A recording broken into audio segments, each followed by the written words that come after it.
മലപ്പുറം താനൂരിൽ നിർമ്മാണത്തിലിരുന്ന വീടിന്റെ സൺഷെയ്ഡ് തകർന്ന് തൊഴിലാളി മരിച്ചത് കൊൽക്കത്ത സ്വദേശി ജാമിലൂൻ. അപകടത്തിൽ പരിക്കേറ്റ 2 പേർ ചികിത്സയിൽ.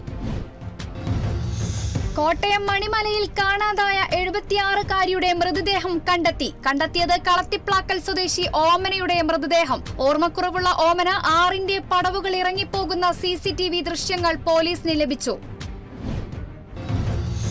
തൃശൂരിൽ 1 വയസ്സുകാരൻ തോട്ടിൽ വീണു മരിച്ചത് തൃപ്രയാർ ബീച്ച് സ്വദേശി മുഹമ്മദ് റയാൻ. കുട്ടി വീണത് വീട്ടിനു മുന്നിലെ വെള്ളക്കെട്ടിൽ. മുളങ്കൂട്ടം വീണടഞ്ഞ തൃശൂർ എളവള്ളിയിലെ കണ്ടപ്പൻ ചീർപ്പ് പഞ്ചായത്തിന്റെ നേതൃത്വത്തിൽ വൃത്തിയാക്കി. കണ്ടപ്പൻ ചീർപ്പ് സ്ഥിതി ചെയ്യുന്നത് കൊച്ചിൻ ഫ്രണ്ടിയൂർ തോടിനു കുറുകെ. നീരൊഴുക്ക് തടസ്സപ്പെട്ടതിനെ തുടർന്ന് പ്രദേശത്ത് വെള്ളക്കെട്ട് രൂപപ്പെട്ടിരുന്നു. UAE-യിൽ താപനില ഉയരുന്നു. കഴിഞ്ഞ ദിവസം രേഖപ്പെടുത്തിയത് 50 ഡിഗ്രി സെൽഷ്യസിനരികെ. രാജ്യത്തിന്റെ മറ്റ് ഭാഗങ്ങളിലും 45 ഡിഗ്രിക്ക് മുകളിലാണ് താപനില. തൃശൂർ നാട്ടികയിൽ എക്സൈസ് സംഘം നടത്തിയ പരിശോധനയിൽ അനധികൃതമായി കൈവശം വെച്ച വിദേശ മദ്യം പിടികൂടി. 39 കുപ്പി മദ്യമാണ് പിടികൂടിയത്. കേസിൽ പുതിയങ്ങാടി സ്വദേശി രാഹുലിനെ അറസ്റ്റ് ചെയ്തു.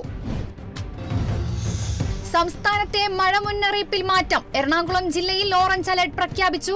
4 ജില്ലകളിൽ യെല്ലോ അലർട്ട്. പത്തനംതിട്ട, ആലപ്പുഴ, ഇടുക്കി, വയനാട് ജില്ലകളിൽ ശക്തമായ മഴ മുന്നറിയിപ്പ്. മലപ്പുറം നിലമ്പൂരിൽ കാട്ടാനാക്രമണത്തിൽ ഒരാൾക്ക് പരിക്ക്. മുണ്ടേരി തണ്ടൻകൽ കോളനിയിലെ രാജേഷിനാണ് പരിക്കേറ്റത്. ഇയാളെ കോഴിക്കോട് മെഡിക്കൽ കോളേജ് ആശുപത്രിയിൽ പ്രവേശിപ്പിച്ചു.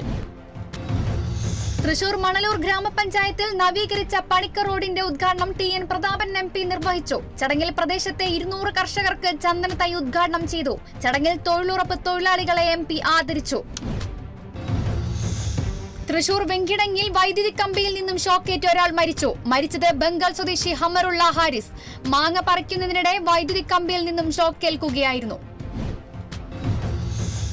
തൃശൂർ വെങ്കിടങ്ങിൽ വൈദ്യുതി കമ്പിയിൽ നിന്നും ഷോക്കേറ്റ് ഒരാൾ മരിച്ചത് ബംഗാൾ സ്വദേശി ഹമറുള്ള ഹാരിസ്. മാങ്ങ പറിക്കുന്നതിനിടെ വൈദ്യുതി കമ്പിയിൽ നിന്നും ഷോക്കേൽക്കുകയായിരുന്നു. ഇടുക്കി പീരുമേട് താലൂക്കിലെ തേയിലത്തോട്ടങ്ങളിലെ ലയങ്ങളുടെ ശോചനീയാവസ്ഥ പരിഹരിക്കാത്തതിനെതിരെ പ്രക്ഷോഭത്തിനൊരുങ്ങി INTUC. പോപ്സ് എസ്റ്റേറ്റിലെ തോട്ടം തൊഴിലാളികൾക്ക് ശമ്പളവും ആനുകൂല്യങ്ങളും ഉടൻ നൽകണമെന്ന ആവശ്യം. മലപ്പുറം മൂർക്കടവ് പുഴയിലേക്ക് ചാടിയ അബ്ദുൽ ജലീലിനായി തിരച്ചിൽ തുടരുന്നു. തിരച്ചിലിനായി ചാലിയാർ റെഗുലേറ്റർ ബ്രിഡ്ജിന്റെ ഷട്ടർ അടച്ചിട്ടു. ജീവനൊടുക്കുമെന്നറിയിച്ച് ബന്ധുക്കൾക്ക് സന്ദേശം അയച്ചതായി മകൻ വ്യക്തമാക്കി. അബ്ദുൽ ജലീലിന്റെ പേഴ്സും ഫോണും ചെരുപ്പും പുഴയ്ക്ക് സമീപത്തുനിന്ന് കണ്ടെത്തി.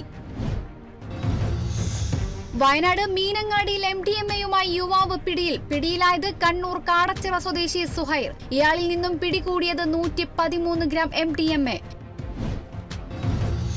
കൊല്ലം കരുനാഗപ്പള്ളിയിൽ 15 ലിറ്റർ വാറ്റുചാരായവും 210 ലിറ്റർ കോടയും പിടികൂടിയത് തെരഞ്ഞെടുപ്പ് ഫല പ്രഖ്യാപന ദിവസം വിൽപ്പനയ്ക്കായി സൂക്ഷിച്ച ചാരായം. കുരുത്തുറമുറിയിൽ സ്വദേശി സതീഷിനെതിരെ കേസ്.